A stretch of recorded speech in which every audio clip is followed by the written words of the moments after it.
अगर border areas में कोई लोग मरता है ना तो वो गुजर बकरवाल ही मरता है और अपनी बलिदान और अपनी जान वही लोग देते हैं।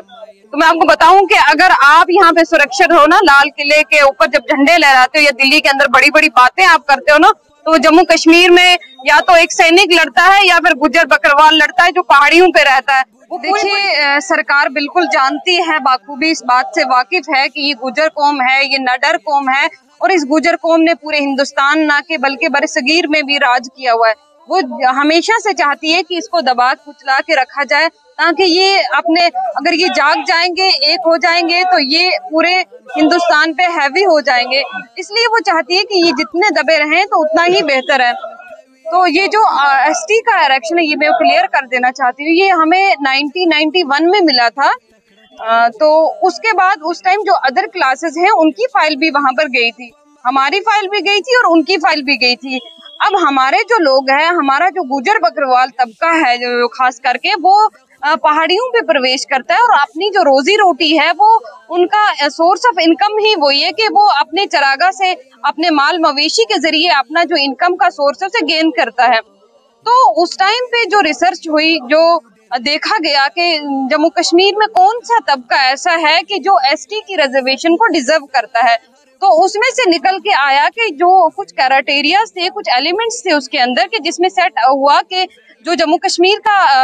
गुजर बकरवाल तबका है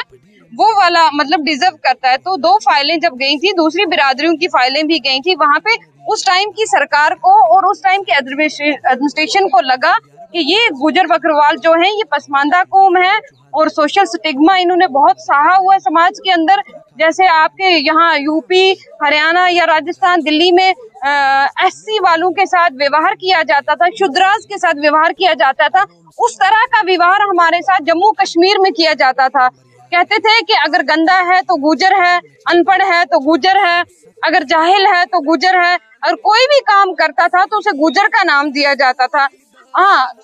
अब अगर 10% या 2% हमारे लोग पढ़ लिखे आईएएस आईपीएस या कुछ बन गए हैं तो उसके आधार पे आप हमें वो चीज नहीं बता सकते ना, अब हमारा जो हक है उसको डिल्यूट नहीं कर सकते।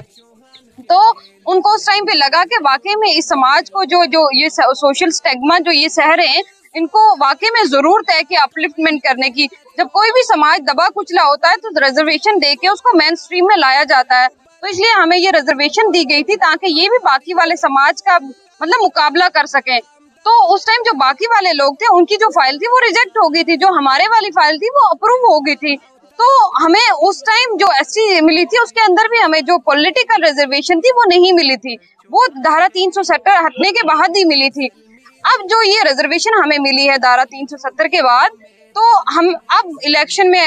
कॉन्टेस्ट करने जा रहे थे हमारे लोग, अब कोशिश कर रहे थे कि हम भी मेन स्ट्रीम में आए, हम भी पॉलिसी मेकर बने, हम भी मतलब हिंदुस्तान की हुकूमत में बैठे और हम भी बात करें। जब हमारा हक लेने का टाइम आया, जब हमारे हक लेने की बारी आए तो दूसरे लोगों के पेट में दर्द होने लगा कि इनकी पॉलिटिकल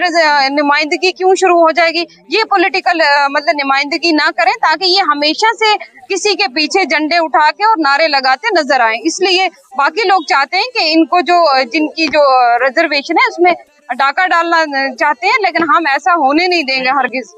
लेकिन अभी कश्मीर की आप बात